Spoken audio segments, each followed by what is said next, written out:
Éric Clisson nous attend très bientôt. Dans oui. pas long. Vraiment, mais vraiment. À la date même à la date d'enregistrement puis à la date de diffusion, on est trop proche.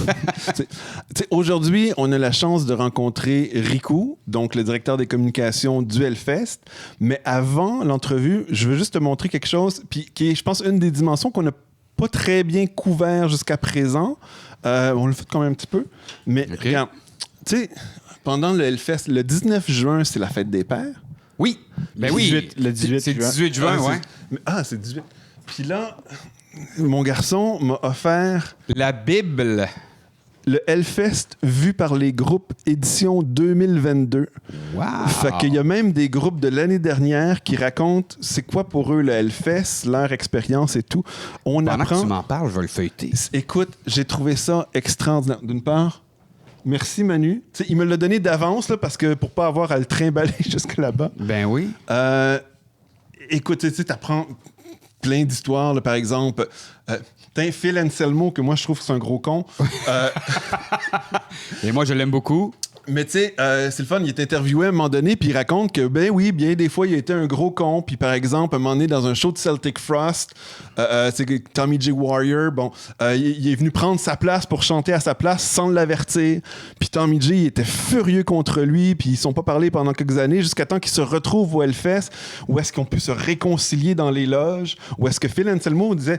Excuse-moi, des fois, je suis un gros con, tu sais. Puis j'étais content de Phil qui réalisait ce que je pensais. En tout cas, le Hellfest, c'est donc un havre de paix. C'est ça qu'on apprend. C'est exactement ça. Mais, tu sais, Opeth, par exemple, qui raconte... comment Tess, à un moment donné, il rencontre le chanteur de Creator. Fait Creator, qui est un groupe allemand, de trash metal allemand. Puis là, le chanteur de Peth lui raconte à Milé Petra disant hey, moi j'ai tripé sur le krautrock, le rock choucroute, là, fait que c'est le rock, j'imagine, allemand des années 70, début 80, qui est vraiment bizarre, weird. Mais c'est bizarrement, c'est très bon aussi. Puis là, Milé Petrozza, écoute, il se met à rire. Il dit, mais voyons donc, écoute pas cette marde-là, c'est vraiment de la marde. Puis tatati. Et ils sont revus 3 ans plus tard au Hellfest. Et là, Milé Petrozza, il dit, hey, j'ai réécouté, c'est tellement bon. Puis là, il dit, merci de m'avoir fait apprécier mon pays autant. Tu vois? Fait que des belles petites... Mais ça, c'est raconté dans cette Bible-là de comme... T'as plus d'une centaine de bands qui sont interviewés puis qui racontent leurs expériences avec le Hellfest. Mais c'est surtout de voir, pour tous les bands, l'évolution du Hellfest depuis le Fury Fest là, au début des années 2000, l'année 2007 sous la pluie qui a été épouvantable pour tout le monde. Mais ensuite, l'évolution... Puis, pourquoi c'est devenu pour eux le pinacle, grosso modo. C'est le plus grand festival. Puis si tu veux faire ta marque, il faut que tu ailles au Hellfest et tout. Et il y en a une très rare petite critique à droite à gauche sur des niaiseries, mais tout le monde dit non, c'est vraiment un des meilleurs endroits, la meilleure organisation. Puis chaque fois qu'il y a eu des petites affaires, tu as tout le temps une équipe qui, l'année suivante, essaie de s'améliorer, essaie de faire mieux. En tout cas, j'ai lu ça, j'ai lu à peu près pour 25-30 bands, puis j'ai trouvé ça extraordinaire. Merci, Manu. Puis on adulera le Hellfest tant qu'on voudra, mais pour rendre à César ce qui est à César, c'est qui a écrit le livre, juste pour qu'on... Préface de Tobias Forge, écrit par Cédric Cyr et Isabelle Marcelli. Fait qu'il y a 2 versions du livre. Il y a une version 2017, je crois, et une nouvelle édition 2022. Puis là, il y a Twin Temple, par exemple. Tu te rappelles oui, je suis tombé dessus il y a 2 secondes sur Twin Temple. Fait qu'ils racontent leur expérience de 2022. C'est du doo-wop satanique. C'est un peu spécial. Et c'est drôle parce que je sais que j'arrête sur cette page-là, qui est la page de... On va le voir à l'envers à l'écran, de No One is Innocent, parce qu'il y a il y a quelqu'un qui a mis un commentaire sur une de nos vidéos en disant « ça, c'est un bon band, puis tu devrais voir, il y a un band français qui s'appelle No One is Innocent, c'est vraiment bon. » Et la première fois que No One is Innocent est venu en tournée au Québec, je les ai rencontrés, j'ai vu le show, la bière à côté sur le stage de No One is Innocent, puis les gars, ils étaient vraiment bons, de type Rage Against the Machine, pour les gens qui ne le connaissaient pas. Et le livre est aux éditions Grund. Un gros défaut du livre, c'est que si tu lis le soir dans ton lit, la tête, et je me suis fait des muscles, moi, cette semaine. Il est très lourd. Mais tout ça pour dire, juste avant de rencontrer Riku, directeur des coms du Hellfest, en relisant ce livre-là, je réalise à quel point l'équipe puis l'organisation derrière ce festival est absolument fantastique, puis ce qu'on réussit à faire, vraiment, on est dans la crème de la crème. Vraiment, oui, c'est peut-être trop de compliments, mais je pense que c'est bien mérité. On va aller en rencontrer un membre de cette organisation-là. On laisse toute la place à Monsieur Éric Riku Perrin. Bienvenue aux portes de l'Hellfest 2023.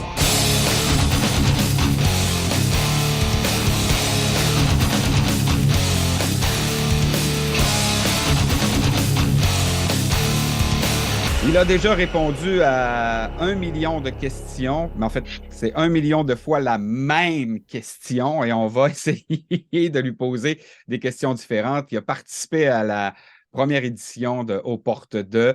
On se devait de le réinviter. Vous le saviez qu'il s'en venait. Éric Perrin, des communications du Hellfest. Merci beaucoup d'être avec nous aujourd'hui. Salut les gars, content de revenir. Est-ce qu'on t'appelle Éric ou Riku? Je préfère m'appeler Riku, Eric, c'est quand c'est grave, tu vois, en général. Donc, voilà. C'est plutôt ma maman qui m'appelle Eric quand c'est grave. Éric Perrin, ouais, ici! Riku, j'ai une question importante que je suis sûr que personne d'autre t'a posée jusqu'à présent.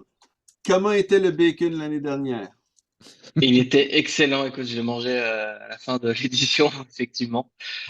C'était très cool, ça m'a rappelé des bons souvenirs du Québec. Est-ce qu'on doit t'en rapporter encore cette année?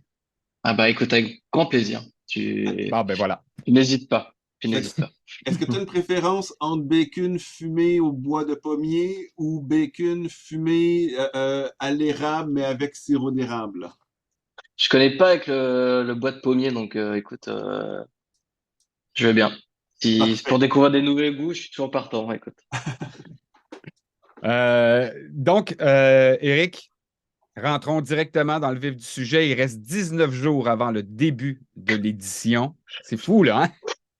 Merde, j'avais pas compté. C'est fou, 19 jours. Et là, j'ai vu, moi, une photo d'il y a environ 6 jours. La structure de la cathédrale était montée. Vous en êtes rendu où avec le montage des structures temporaires? Eh ben, écoute, ça avance plutôt bien. On a effectivement le squelette un peu de toutes les structures qui est installé. Donc, la cathédrale, comme tu disais, le L-City, et puis aussi le nouveau merchandising, le nouvel espace qui arrive cette année. Donc là, on est sur la phase maintenant décor qui va arriver d'ici la semaine prochaine. Donc, c'est les plaques qu'on va mettre sur toutes les structures qu'on a, que vous avez pu voir un peu sur les internets, on va dire. Et donc non, on est plutôt dans les temps. On est donc effectivement à 3 semaines du festival maintenant. Les choses vont s'accélérer. Là, les main stages ne devraient pas tarder à arriver dans les prochains jours pour commencer à avoir les bases, on va dire, de chaque main stage. Et puis après, voilà, des petits détails qui vont se fignoler sur tout ça. Donc, ça prend combien de temps monter les main stages? Une fois que le groupe arrive avec le métal sur les remorques, là, ça prend combien de temps monter ça? Écoute, je vais prendre mon anti-sèche parce que là, je t'avoue, je ne connais pas. Non, écoute, nous, le montage déjà du festival a commencé en fait en avril. On a commencé le 25 avril dernier. Et donc, tu vois, là, les main stage vont arriver à peu près aux alentours du 4-5 juin. OK. Donc, une dizaine de jours avant, on attaque en fait le montage des main stage, quoi. Voilà. Bon, Manu, téléphone. Tu peux répondre. Tiens, parlant des main stage, on a eu une nouvelle. C'est sûr que vous êtes au courant. Exodus qui a annulé toutes ses dates en Europe cet été parce que le frère de Gary Holt a eu un accident et Gary s'est dirigé vers l'Italie. Surprise, aviez-vous déjà un plan B? Avez-vous déjà quelque chose en poche? Non, c'était une surprise. Donc là, c'est pour ça qu'on l'a pas encore annoncé de notre côté. On attend d'avoir un plan B pour voilà, annoncer le remplacement. On fonctionne un peu comme ça quand on a les annulations. On préfère annoncer avec une bonne nouvelle, on va dire entre guillemets, enfin, avec une bonne et une mauvaise nouvelle, plutôt que juste une mauvaise nouvelle. Donc voilà, Mais on est sur le coup, ça va arriver dans les prochains jours. Vous l'avez appris hier, avant-hier, ou déjà vous le saviez depuis Ouais, plusieurs c'était journées? en début de semaine, il me semble, là, quand OK. effectivement, je crois que ça a été un événement un peu imprévu de comment dire, on va dire de la vie du groupe. Donc, on a effectivement connu la nouvelle un peu de temps avant l'annonce sur les réseaux. Mais moi, si je comprends bien, cette année, quand même, des changements de dernière minute comme ça, vous en avez eu beaucoup moins que l'année Ouais. dernière là, avec les épisodes COVID et tout. Fait que finalement, c'est un jeu d'enfant là, pour quelqu'un, directeur des coms, en fait. Ouais, ça va. Là, il y a que, je crois qu'on doit être à 3 ou 4 groupes là qui vont changer. C'est pas énorme l'an dernier. Je crois, j'avais compté, on était en 15 jours, je crois, on a eu quasiment une vingtaine de changements. Là, ça commence à être un peu plus costaud. Surtout qu'on avait les 2 week-ends, donc c'est un peu le casse-tête. Donc non, non, on est là pour le coup, on était beaucoup plus serein cette année là sur les remplacements. Et puis c'est pas, alors oui, Exodus c'est un gros groupe, mais effectivement on est plutôt sur des groupes qui sont en moyenne tête d'affiche. On a aussi pas eu de difficultés avec les groupes ukrainiens là cette année, qui ne peuvent pas sortir de leurs frontières, ouais, et qui n'ont pas les visas pour sortir de chez eux. Donc du coup, Fait que les groupes ukrainiens, c'est Stone Jesus, White Ward, ouais, on a Stone Jesus, White Ward, on 714, a puis exactement. il y en a. Donc ouais, on a quelques difficultés avec ces groupes-là. Il y a encore des discussions, on va dire. Mais voilà, on attend effectivement, on s'attend aussi à des annulations sur ces groupes-là, donc on en recherche aussi de plan B là-dessus. Ok. Moi, j'avais aussi une question. Tu sais, on a fait beaucoup de comparaisons l'année dernière du fait que vous aviez 2 week-ends, ça a été long et compliqué, puis tu sais, on pas besoin de revenir là-dessus, mais il y a une chose que moi j'avais appréciée de l'année dernière avec les 2 week-ends, c'était aussi l'entre-deux, où est-ce que finalement il y avait eu l'organisation d'une espèce de tourisme clissonnet, il y avait le Hell Tour des vignobles, par exemple, et tout. Ça, est-ce que ça a bien fonctionné? Est-ce que les gens localement, il y a eu un bon retour là-dessus? Puis est-ce que c'est le genre de choses qui, sans nécessairement organiser 2 week-ends, mais genre organiser avant le Hellfest ou après le Hellfest, une espèce de maintenir un tourisme clissonné de ce genre-là? Et bah ouais, c'était un peu ça a été la nouveauté l'an dernier, effectivement, d'avoir une coupure entre les deux. Ça a plutôt bien fonctionné, donc voilà, c'est quelque chose qui a été organisé par le Office du tourisme de Clisson là-dessus, donc c'était pas nous qui organisions tout ça.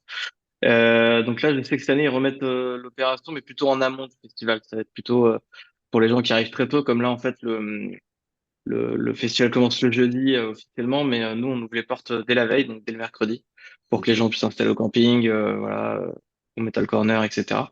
Donc voilà, ça va être une journée un peu calme le mercredi, donc je pense qu'il y en a certains qui vont commencer qui vont en profiter pour faire des petits tours autour. On a aussi de plus en plus de gens qui arrivent en amont du festival, des fois même dès le lundi, donc c'est cool qu'il y ait aussi des activités comme ça pour qu'ils puissent s'occuper, quoi. Puis Eric, juste ça comme ça, là, si c'est plus calme le mercredi, nous, on va arriver mercredi pour faire nos bracelets et tout, mais on peut t'apporter le bacon dès mercredi parce que ça va être une journée calme pour toi. Tu vas Ça- tout courir nulle part. Ouais, alors c'est calme pour le public, on va dire entre guillemets. Nous, c'est un peu moins, c'est un peu le dernier rush. Donc, mais ouais, ça sera.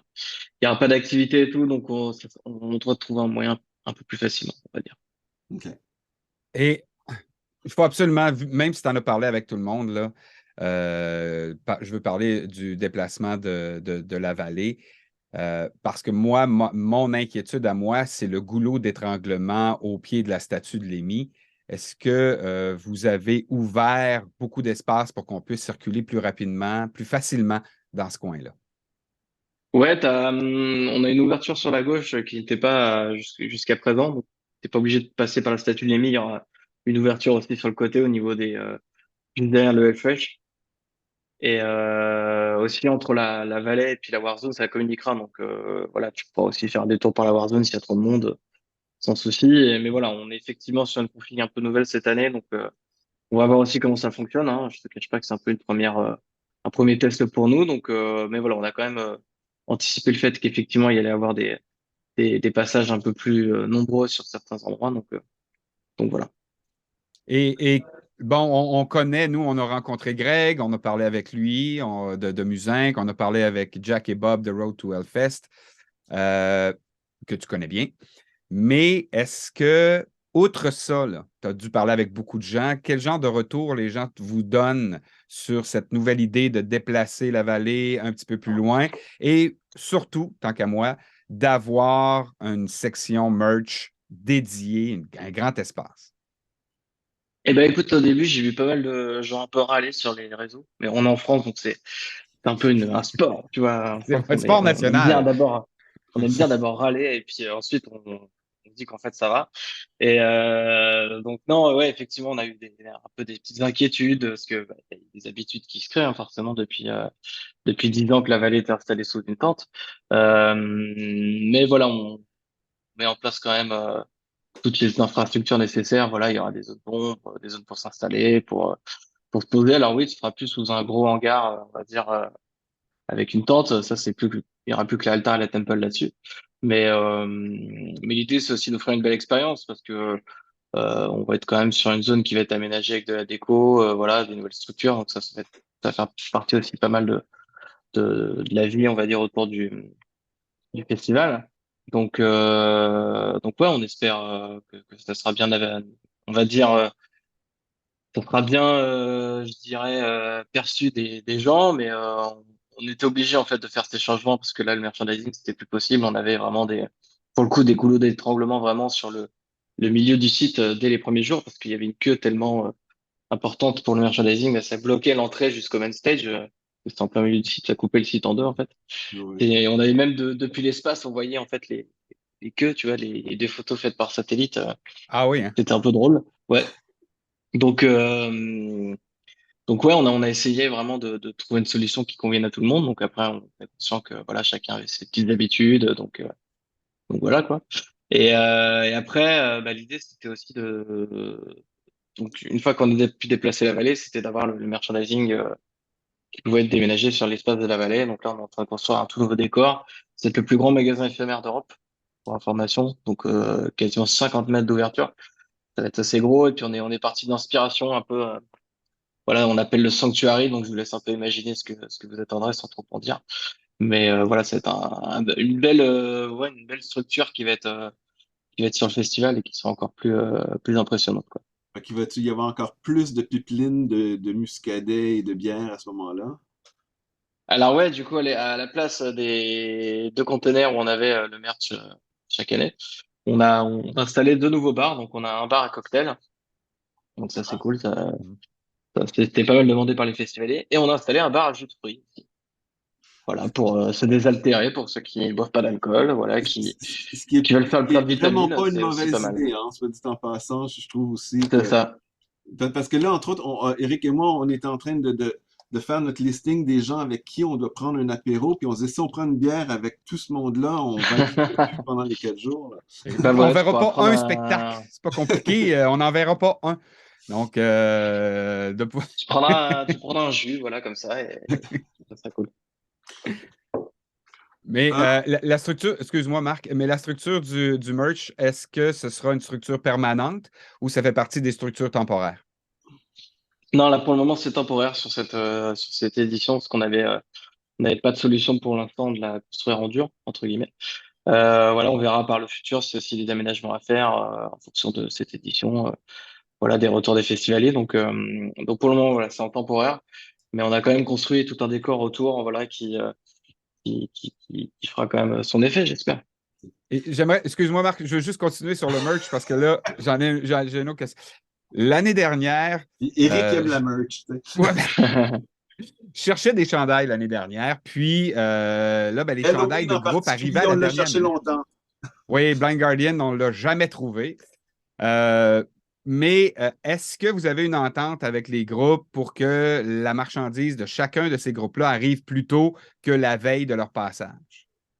Alors ouais, du coup, ça sera déjà l'emplacement du merch artist sera à côté du merch officiel, comme ça fait un pôle vraiment entre guillemets merchandising. Après voilà, ça dépend de la logistique des groupes, donc souvent c'est quand ils viennent le jour de leur prestation qu'ils ramènent leur merchandising. Donc malheureusement, on est un peu dépendant, on va dire, de leurs allées et venues. Alors je sais que ouais, certains aimeraient bien avoir les t-shirts des groupes des fois qui sont passés le jeudi ou qui vont passer le dimanche parce qu'ils viennent pas le bonjour, mais malheureusement les groupes se baladent avec leur merchandising, donc. On n'a pas trop le choix, malheureusement. Pas de contrôle. Marc, tu peux y aller. J'ai Ben, terminé sur les chandails. Rico, c'est parce que tu parlais, tu sais, les gens qui ont leurs petites habitudes et tout. Eric et moi, cette semaine, on a vu passer cette étude de l'anthropologue, le Carentin Charbonnier, Oui, qui a fait des sondages il y a une dizaine d'années et l'année dernière pour voir l'évolution des gens qui fréquentent le Hellfest. Puis, bon, je sais que l'étude va être présentée, en fait, elle va être publiée, je pense, que c'est le 12 juin, puis avec conférence de presse le 13 juin, mais il y a certains résultats déjà qui sont sortis qui sont intéressants. Entre autres, la moyenne d'âge. Il y a 10 ans, la moyenne d'âge était 27 ans, et 10 ans plus tard, la moyenne d'âge et 39 ans, c'est-à-dire 12 ans de plus. Bon, je sais que Eric et moi, on a augmenté la moyenne d'âge à lui tout seul, mais à un moment donné, il y a des limites. Fait que ça, j'avoue que c'était vraiment surprenant. Est-ce que c'est quelque chose que vous avez remarqué aussi, qu'il y a un vieillissement, si on veut? Euh, ouais, effectivement, je pense on a un public d'habitués. Donc, c'est aussi pour ça peut-être que la moyenne d'âge n'évolue pas trop, en fait, même si on a beau entendre partout qu'il y a de plus en plus de touristes ou autres. Mais non, je pense que c'est les mêmes gens il y a beaucoup de gens qui reviennent aussi chaque année. Donc bah, forcément, les gens vieillissent. Hein, donc, forcément, bah, la moyenne d'âge évolue comme ça. Et puis après, je pense qu'on a aussi peut-être moins de public jeune que dans d'autres festivals en France. On est sur un style de musique qui est quand même on va pas se mentir, qui est pas le plus populaire dans les cours de récré ou sur les bancs de la fac. Donc, du coup, c'est tu un sais, peu. la jeunesse aujourd'hui, ça n'a pas d'allure. Les jeunes, là, ils pensent... Non, mais voilà, c'est peut-être un style musical qui parle moins au public jeune. Donc, on est plus en France, tu vois, sur vraiment c'est vraiment le hip-hop qui cartonne en France auprès des 18-25 ans, on va dire. Donc, on ne peut pas lutter contre ça, on va dire, je dirais. Et voilà, c'est pas juste que le rock et le métal est un peu moins écouté par ces jeunes-là.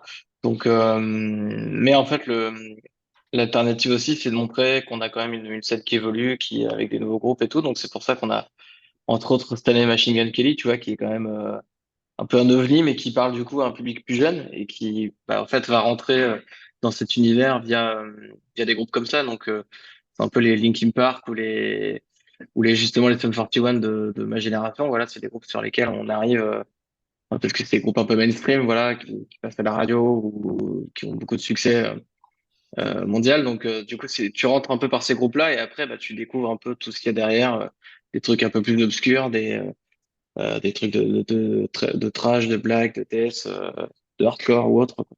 Je sais qu'en tant que sport national de ralage en France, Machine Gun Kelly, je pense que tu as eu ton quota de ralage par rapport à ça, mais je comprends mieux peut-être l'idée de l'inviter, puis je t'avoue, moi je compte y aller, en tout cas au moins pour le début du spectacle. Là. Je suis curieux de voir, tu sais, est-ce que ça peut être une belle surprise, puis ça va vraiment lever, ou peut-être au contraire, je ne sais pas du tout à quoi m'attendre avec Machine Gun Kelly, Bah mais écoute, moi, tu vois, pour la petite histoire, j'étais en vacances au Québec et sur la côte est des États-Unis cet été.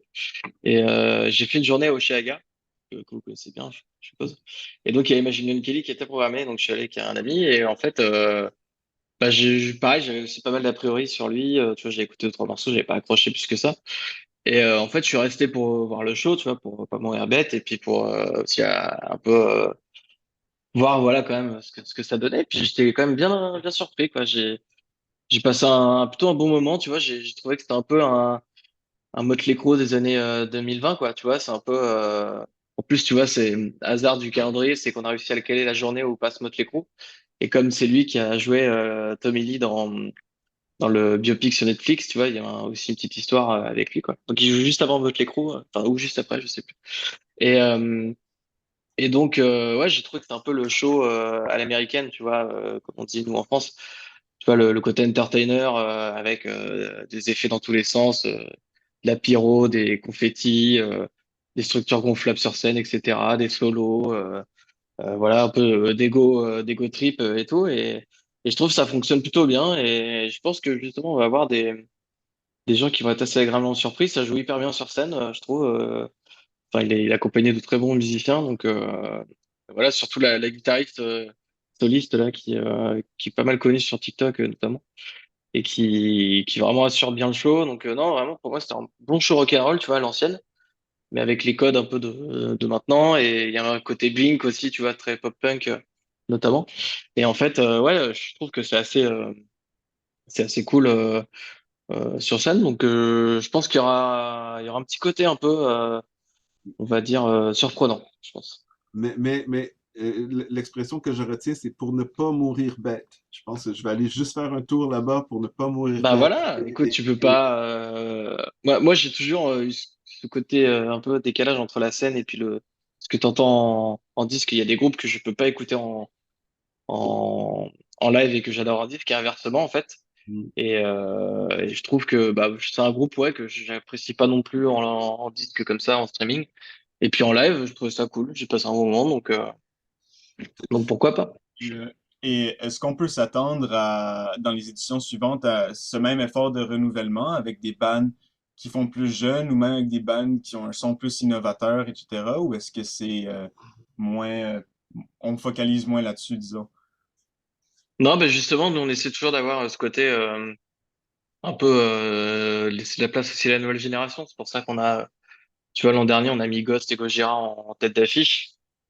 C'était un peu, enfin, c'était impensable il y a 10 ans, tu vois, pour ces groupes-là. Donc c'est cool, ça permet de montrer aussi qu'il y a une évolution de ces groupes. Et puis ils ont largement fait le show d'un headliner. Et puis là, tu vois, c'est Slipknot qui est en tête d'affiche cette année. Bon, bah, voilà, Slipknot, ça fait des années, mais voilà, pareil, il y a peut-être il y a 5 6 ans, on aurait mis Slipknot en tête d'affiche, les gens se seraient posé des questions. De toute façon, on va être obligé à un moment de renouveler les headliners, hein, parce que voilà, je pense que les Iron Maiden, dans 10 ans, Des Kiss, ça jouera plus. Bon, même si on disait ça déjà il y a 10 ans, voilà, mais on ne sait pas quel est leur secret, mais non, effectivement, chaque année, on essaie toujours de trouver un peu du sang frais, on va dire, pour ce côté headliner. Tu vois, on a Carpenter Brut cette année aussi qui va clôturer le samedi après Iron Maiden, qui est très connu en France. Je sais pas si c'est connu un peu au Québec, aux États-Unis, un peu Pas moins. mal moins. Mais Pas mal moins, ouais. c'est quand même hyper cool. C'est un son aussi un peu plus électronique. Tu vois, c'est surtout de la synthwave, donc pas mal d'influences de Justice, toute la scène un peu électro underground. Et c'est plutôt pas mal. Et c'est vraiment un côté chaud encore sur scène.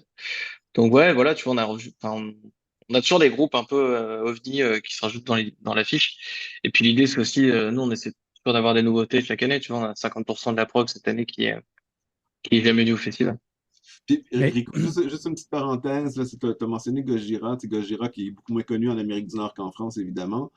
Moi, je les connaissais juste un tout petit peu. Le spectacle, j'ai trouvé que c'était absolument grandiose. Je pense que j'aurais pas trippé autant si j'avais vu Gojira ailleurs, mais tu sais, puis surtout, c'était le headliner du premier week-end, fait que, avec les feux d'artifice Mm. juste après. Ça, là, chapeau, j'ai trouvé ce spectacle extraordinaire. au point où on a acheté nos billets pour aller les voir cet été à Montréal. Euh, Super. je continue avec l'histoire d'âge, là, étant donné qu'on parle d'une moyenne d'âge de 39 ans, puis que vous travaillez, bon, ben, l'édition aujourd'hui, mais je sais que dans les derniers mois, vous avez pensé à ce qui s'en vient dans le futur. Est-ce que c'est pas un peu inquiétant, ça, pour la pérennité du festival dans 5, 10, 15 ans? Bah écoute, oui, on se pose des questions de peut-être dans 10 ans, est-ce que le public aura encore la force de faire 4 jours de festival? C'est sûr. Donc On on... va tomber à une journée. Non, mais peut-être qu'il y aura des évolutions, effectivement. Peut-être que les gens prendront qu'une journée ou autre. Ça, c'est un peu dur à prévoir, mais c'est aussi pour ça qu'on essaie d'être de plus en plus présent auprès du, entre guillemets, jeune public. C'est pour ça qu'on fait des opérations sur Twitch. C'est pour ça qu'on, tu vois, on s'est lancé un peu aussi sur TikTok et on essaie d'être présent un peu sur ces nouveaux canaux, même si on sait que c'est pas un public qui va venir tout de suite au Hellfest parce que ça coûte quand même beaucoup d'argent de venir au Hellfest, on est conscient. Mais voilà, peut-être de planter un peu la graine, tu vois, dès maintenant, à la nouvelle génération, de dire, ah, regardez, il y a aussi autre chose que ce qu'on vous sert un peu en playlist ou à la radio ou à la télé. Bah, il y a aussi voilà, un autre courant musical qui existe avec d'autres artistes. Et pourquoi pas voilà, découvrir tout ça. Il y a aussi ce côté qui est intéressant aussi au Hellfest, et c'est aussi pour ça peut-être que la moyenne d'âge est élevée, c'est que tu as 3 générations maintenant qui viennent au Hellfest. Peut-être bientôt 4. Mais du coup, t'as Ben, c'est vraiment ça, il y a de le plus en plus de monde qui veulent grand-père. amener leurs enfants. Donc c'est ça, ouais, t'as un peu ce côté transmission et nous qui est hyper cool parce que bah justement c'est aussi un moyen de d'aborder ce courant musical, c'est en ayant un peu ce côté parrainage, transmission un peu de génération en génération, ce côté vraiment intergénérationnel et c'est aussi qui apporte une ambiance plutôt cool au festival, c'est de voir aussi que Hmm. c'est un des rares festivals en France, je pense, où tu peux le faire en famille, tu vois, parce que t'as d'autres festivals où où la programmation suit un peu les tendances. Et donc forcément, ça parle pas des générations, ça parlera toujours un peu la génération des jeunes, on va dire. Et puis, bah, au bout d'un moment, le public veut plus se retrouver là-dedans parce que c'est plus sa génération. Donc non, nous, on a l'avantage quand même d'être c'est un style musical, voilà, qui est unique et qui, voilà, on n'oublie pas un peu les anciens, mais aussi on essaie de trouver de la place pour les plus jeunes, quoi. Puis dans le fond, c'est vrai, là, le Hellfest, c'est peut-être un des festivals dans ce cas-là qui est le plus familial parce qu'il peut s'adresser à tout le monde dans la famille plutôt que juste à une génération. Hum. Mais C'est un est-ce peu ça, ouais. est-ce que aussi le vieillissement des bands, non seulement de la population, mais des bands va aussi pallier à ça? Parce que veux pas, à un moment donné, les plus vieux bands, ben, je pense à Kiss, Motley Crue aussi, vont plus pouvoir performer aussi bien qu'avant. Fait que est-ce que la perte de ces bands-là va aussi comme forcer un renouvellement dans un sens? Est-ce que vous réfléchissez à ça? Bah ouais, c'est pour ça que, comme je te disais, on essaie de trouver des groupes un peu qui peuvent prendre la place de headliner, hein, tu vois. C'est pour ça qu'on pense qu'un Parkway Drive, maintenant, on les verra sur une Main Stage 1, là, tu vois, ils sont headliner d'une Main Stage 2, mais la prochaine fois qu'ils reviendront, ils seront encore plus haut sur l'affiche. Architects aussi, tu vois, des groupes comme ça. Voilà, enfin, je pense qu'il y a un terreau aussi maintenant de groupes qui commencent à vouloir prendre le relais. Et puis, bah, effectivement, il faut leur laisser prendre la place de ces headliners. Donc, voilà, il y a un peu les légendes qui sont encore là, mais on ne sait pas pendant combien de temps ça durera. Donc, il faut préparer la suite, c'est sûr. Donc, c'est pour ça un peu la main stage 2, en fait, c'est un peu l'avenir. Donc, tu vois, c'est un peu la scène à venir. C'est la scène où tu sais qu'il y aura un peu les groupes, les prochains gros groupes, qui viennent un peu de cette scène-là, tu vois. C'est pour ça que j'aime bien aussi cette scène, tu vois. C'est d'un côté, t'as un peu l'œil fixé vers l'avenir, on va dire, vers ce qui nous attend. Et puis la message Vince, bah, c'est un peu ce qui fédère tout le monde, les groupes, voilà, légendes, les icônes, quoi. C'est Ok, drôle, j'avais pas, c'est intéressant. j'avais vraiment pas vu ça comme ça. C'est le fun de voir comment la programmation est pensée dans ce sens-là, en installant des gens sur la 2 au lieu de sur la 1. Mm. Je pensais que c'est vraiment juste une question d'horaire. Ah, Il y a mais aussi ça, je te rassure. puis en termes de festival familial, l'étude de Carentin Charbonnier montrait aussi que il y a 10 ans, c'était une personne sur 7 à peu près qui était une femme. Là, on est rendu à une personne sur 3. Puis ça, je trouve que c'est aussi une évolution intéressante Mm. là, parce que c'est plus inclusif. Mais ce qui m'avait surpris dans l'étude, c'est que la moyenne de niveau d'éducation, de diplomation, en moyenne, c'est bac plus 5. J'ai fait comme, Mm. oh shit. Et c'est surprenant. Est-ce que vous saviez ça? Est-ce que. Ouais, c'était des tendances qu'on avait déjà un peu sur les précédentes études. Bah, je pense, moi, ça s'explique aussi peut-être en partie de l'âge, du budget aussi, tu vois, consacré au festival. Hein. C'est un festival qui en est conscient. On est un des festivals, enfin, si ce n'est le festival le plus cher de France. Donc ouais, c'est vrai qu'il faut avoir un certain, je dirais, niveau de vie pour y accéder. Ça n'empêche pas qu'il y a quand même des gens de, qui sont dans des revenus modestes qui ont quand même, qui économisent toute l'année pour justement faire le Hellfest parce que c'est leur événement de l'année, ils veulent pas le louper. Mais ouais, alors effectivement, il y a la corrélation, elle est un peu étrange, mais voilà, je pense que ça joue aussi avec le côté effectivement, je dirais âge du public parce que bah, t'es vieux, plus en général Ouais.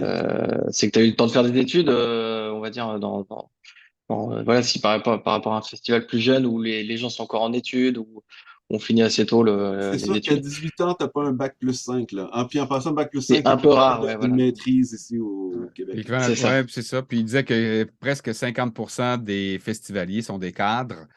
Je Hum, pense que ça explique exactement ce que tu viens de dire. quand tu es cadre, tu as les moyens de prendre 4 jours et d'aller au festival Ouais. quand tu as Et 18 t'es ans. rarement cadre à 18 ou 25 ans. Donc voilà, c'est aussi ça, ça fait partie de l'âge, on va dire, qui explique l'âge là-dessus, Quand quoi. tu as 18 ans, tu peux faire un podcast avec ton papa pour aller au Hellfest, par exemple. C'est ça.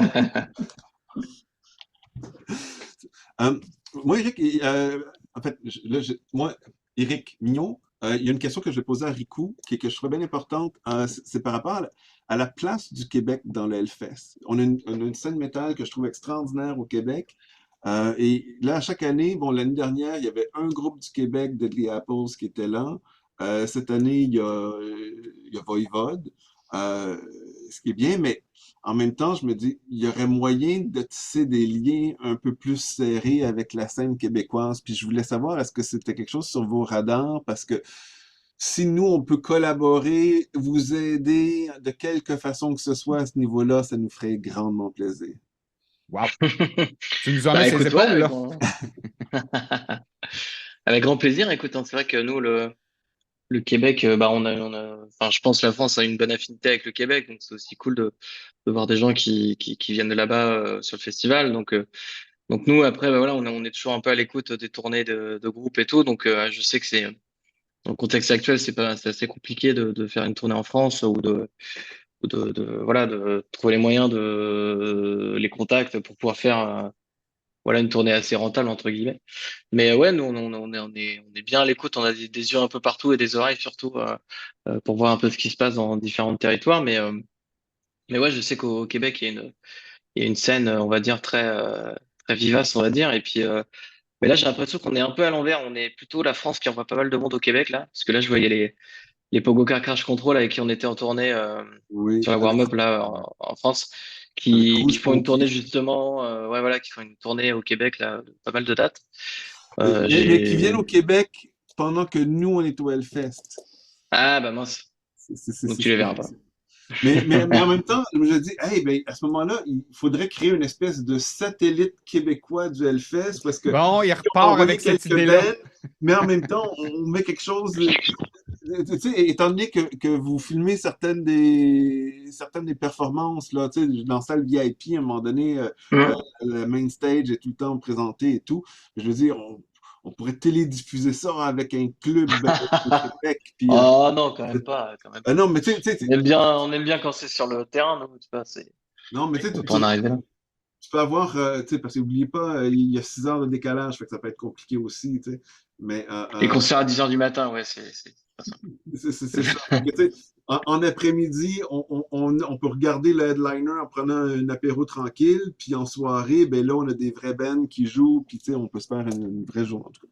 Je lance des idées comme ça, là, j'envoie des ondes à l'univers. Tu sais.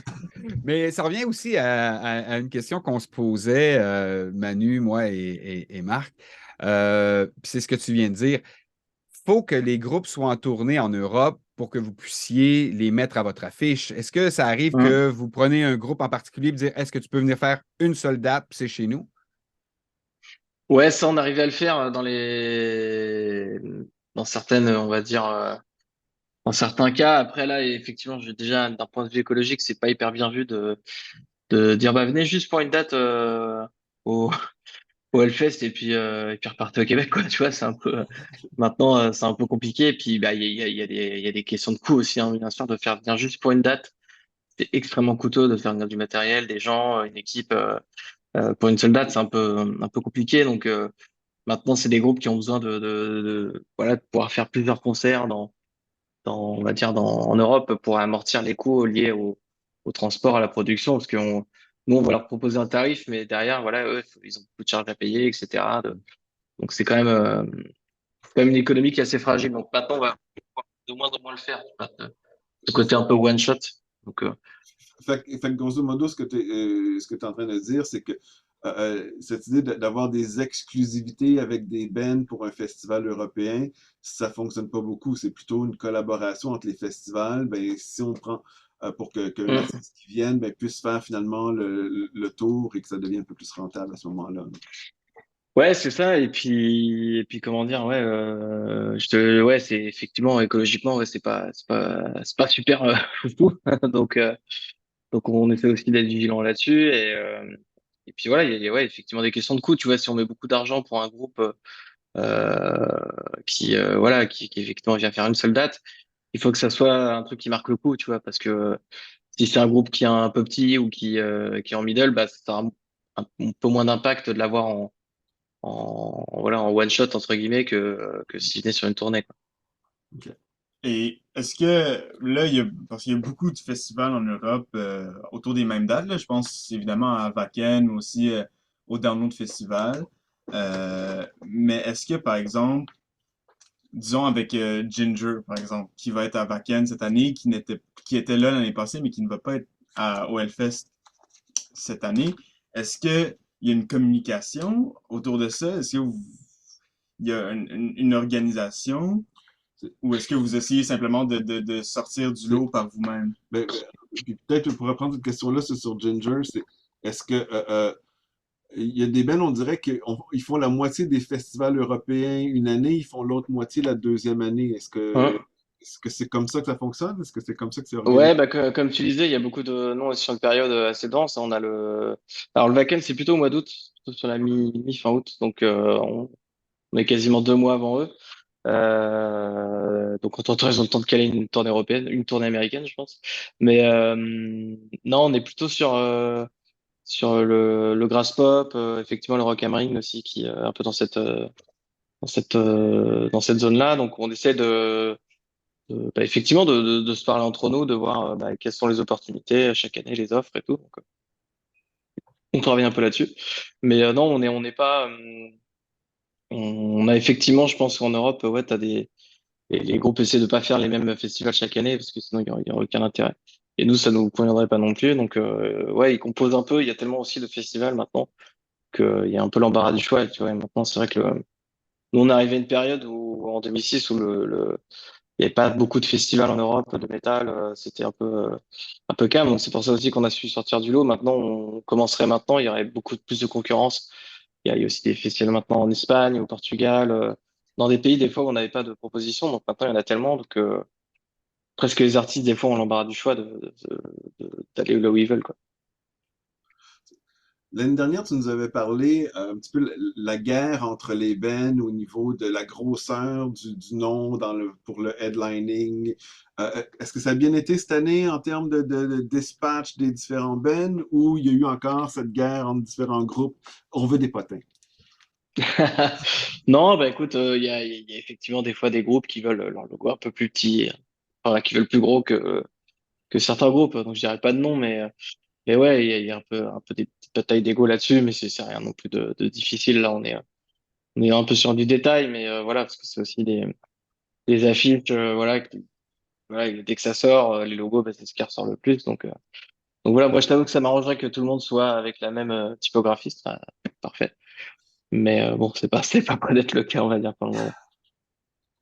Euh, juste avant de terminer, j'ai vu que vous avez envoyé les boîtes de bracelets. Elles sont belles. Il en reste-tu? Ouais, c'est un peu d'expérimentation qu'on a fait cette année. On a autorisé ça que pour les gens qui habitent en France, parce que pour des questions de coût d'envoi, c'était trop compliqué, puis de délai aussi, c'était un peu dur d'envoyer aux gens qui habitent à l'autre bout du monde. Ben là, l'autre bout du Ouais, monde, on mais n'est pas Ouais, si loin que ça quand et même. un l'autre océan à bord du sac traverser quand même, d'eau. hein,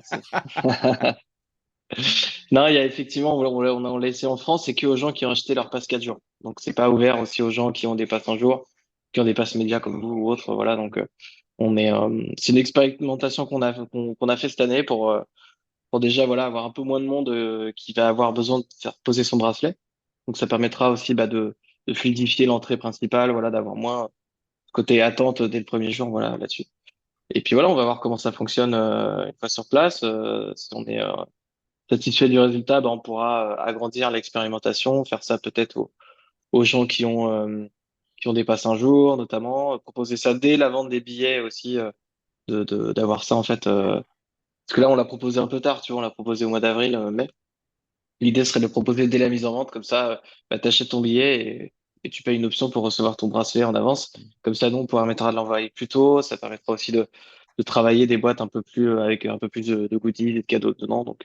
Donc voilà. Mais si jamais il t'en reste une, ce serait un beau souvenir à ramener en Amérique du Nord.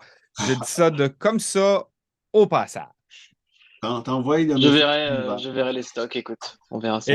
Et juste en terminant, que penses-tu du festival Power Trip qu'il va avoir en Californie là, avec Metallica, Tool, j'oublie les autres groupes, Il y a Guns Guns N' N' Roses. Roses, il y a Je me souviens plus. Qu'est-ce que tu Iron en penses? Maiden. Iron Maiden va être là aussi. Ah, Iron Maiden.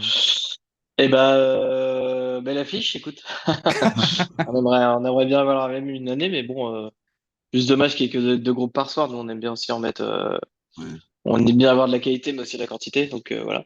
Bah ouais, c'est une belle affiche. Après, effectivement, on est sur des tarifs ouais, un peu élevés, je trouve quand même, parce que là, Oui.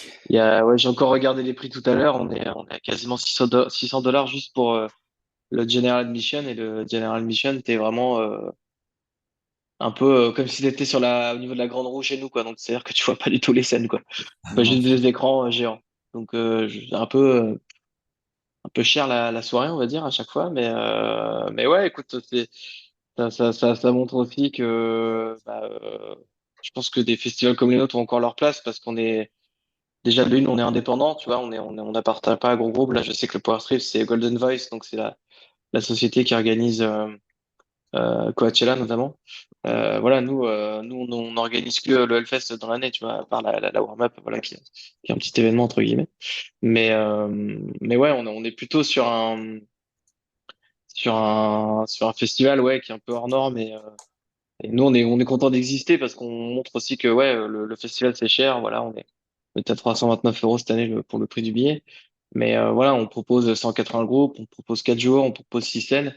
Donc il y a quand même, je pense, un peu pour tout le monde et aussi pour son argent parce que voilà, là tu vas effectivement payer 600 dollars, mais tu vas avoir 6 groupes au total, donc 2 par soir, donc c'est quand même un peu léger, même si c'est des gros groupes, hein, je n'arrive pas, tu vas aller voir les mais groupes voilà. assis aussi. Ils ont chacun une Ah oui, chaise désignée. Là, c'est plus Oui, fun. mais on est à un autre coût, là. C'est genre 1700 $ là, pour 3 soirs, là. C'est complètement fou, là. ouais, là ça devient un peu énorme là. Et Ouais, puis ouais, puis, bah c'est malheureusement c'est des histoires de, je pense, d'augmentation des coûts avec l'inflation, voilà, qui plombe tout. Et puis je pense que c'est aussi peut-être des sociétés qui se sont dit bah il y a peut-être un pouvoir d'achat illimité, mais non en fait Mm.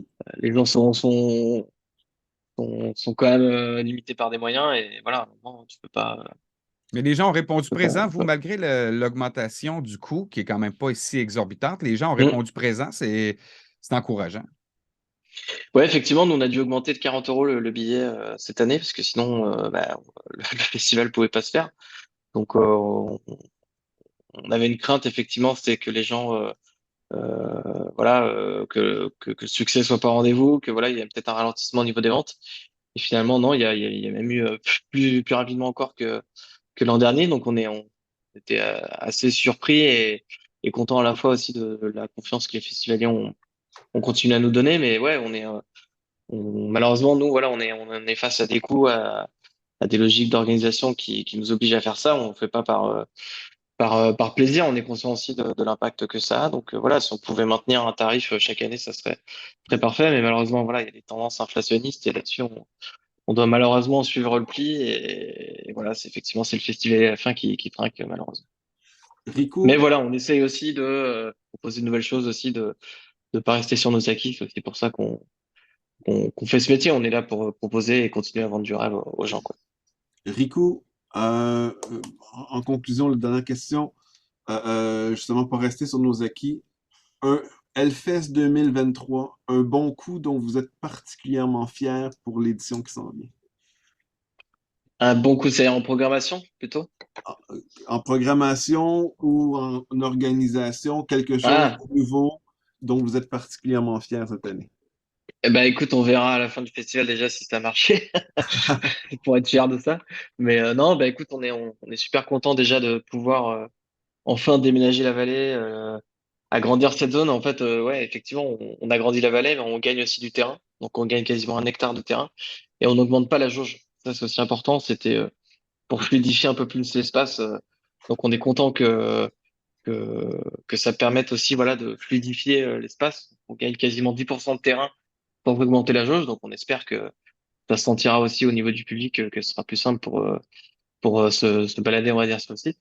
Et donc ça, on est plutôt content de ça. Et puis non, on est content aussi de l'affiche cette année, malgré voilà, il fallait aussi tourner la page 2022 et après le gros line-up, bah, il fallait quand même assurer. Donc on est plutôt content de certains groupes. Alors j'ai entendu les critiques sur des groupes voilà qui sont déjà passés plusieurs fois, voilà des groupes qui ont limite fait leur temps, mais on a quand même proposé quelque chose d'assez équilibré partout. Voilà, on a quand même Pantera, on a Tenacious D aussi qui viennent pour la première fois. Donc voilà, on arrive. Voilà, il faut juste pas s'arrêter au premier logo. Il faut lire un peu plus en détail l'affiche. Il y a quand même des belles choses, quoi. Puis en même temps, Sum 41 va donner un spectacle qui pourrait être historique. Ça, c'était pas prévu. En plus, c'est les Canadiens. Oui. C'est pas des Québécois, mais c'est des Canadiens. Ouais. Il y a débat. Voilà. Si vous avez un ban pour nous, ben, vous qui avez des insides, l'information, de l'organisation et tout ça, si vous avez un ban qu'il faut absolument aller voir pour nous, festivaliers, ce serait lequel? Ouais, je pense Pantera, ça va être un très gros show. Ouais. À mon avis, ouais, de ce que je vois un peu les vidéos qui ont tourné aux États-Unis, notamment, ça a l'air d'être assez gros. Et puis, non, j'aime pas donner les conseils parce que ça dépend un peu de chaque personne, voilà. Mais ouais, moi personnellement, tu vois, j'ai hâte de voir aussi THUSD. Je pense que ça va être cool, c'est la première année qu'on les a, donc voilà quoi. Rico, un immense merci. Si Merci c'est à vous. plus fluide durant ce week-end, ça va être génial parce que le deuxième week-end l'année dernière, j'avoue qu'on avait les coudes serrés un petit peu. Mais ça a l'air d'une super belle édition. On a bien hâte de voir la mouture de cette année. Et ben, on a hâte de vous accueillir aussi, donc à dans 3 semaines. Voilà. Avec du Oui. bacon fumé au bois de pommier. OK, deux Bien paquets. retenu. C'est parfait. 2 paquets de bacon. Merci, Super. Rico. Merci à vous les gars. Plaisir, Rico. Salut. Merci. Voilà. À bye. bientôt. Allez, ciao. J'ai l'impression qu'on le met un petit peu dans un coin, Eric, quand on lui a parlé de l'étude anthropologique. Oui, ben, tu sais, sur les questions d'âge, parce que c'est impressionnant quand même les résultats. Ouais. Mais de l'autre côté, regarde, longue vie au Hellfest. Là. Je suis pas inquiet. Là. Je suis sûr que dans 20, 30, 40 ans, ça risque de continuer à bien rouler. En tout cas, on leur souhaite de garder l'esprit qu'ils ont en ce moment, puis cette capacité à toujours s'améliorer. Puis c'est là encore dans 40 ans, j'ai l'impression qu'il y a beaucoup de festivaliers comme toi et moi qui vont rouler justement pour y aller. on va rouler jusqu'au Hellfest. Hey, grande annonce. Nous, le vendredi, on va faire un apéro à 4h30 au côté du bar à Muscadet. Oui. Question de libérer un petit peu notre running order de petites bières parce que là, on commençait à passer plus de temps au bar que devant les scènes. Donc, on pourra tous se rejoindre là-bas. Mais faites-vous-en pas. Si on vous croise sur le site, si on se croise sur le site, on s'arrête, on jase, on peut prendre une bière. Mais on va se faire un petit moment tous ensemble à 16h30. Puis au lieu de prendre une bière, on prendra du muscadet. Écoute, Moi qui m'ai plaint dans un des épisodes d'actualité. C'est au choix, je te dirais. Il Okay. y a des bars à bière pas loin. Si les gens préfèrent de la bière, ils peuvent emmener de la bière. Le muscadet n'est pas obligatoire. C'est important. Amener la famille. Les jeunes ne seront pas obligés de boire du muscadet s'ils sont pas majeurs. Wow! Wow, tu m'en avais pas parlé. On jase de ça. Et non, faire sa part. J'ai hâte de rencontrer tout le monde. J'ai vraiment hâte de vous rencontrer. J'espère qu'on sera beaucoup. Et je veux préciser, tu sais que j'avais parlé de tatouage. Mm-hmm. Et ben, je ne serai pas seul avec mon fils à me faire tatouer. Je sais que vous avez décliné l'invitation. C'est bien correct. On n'a pas décliné. On est en suspens. On est encore en mode exploratoire de la chose. Désolé. Mais Greg de Muzinc sera avec nous. Et on a déjà décidé. J'ai dit à Greg que lorsqu'on allait arriver, on va aller chercher nos bracelets. Je vais essayer d'aller prendre un rendez-vous pour au moins 3 personnes. Et Greg se fera tatouer en même temps que. Tu pourrais te faire tatouer la face de Greg juste là. Oui, c'est bon ça. Qui fait tout le dos, là. Donc, tatouage de groupe le dimanche en après-midi au Hellfest. La semaine prochaine, au prochain épisode, on va parler, on arrive dans notre running order. Fait que là, on explique qu'est-ce que nous, on veut voir, qu'est-ce qui nous intéresse. Puis, en fait, je pense qu'il y a bien des choses avec lesquelles on va pas être d'accord. Là. On va avoir des choix très déchirants à faire. C'est ce qu'on a dû faire l'année passée. Pensons à King Diamond.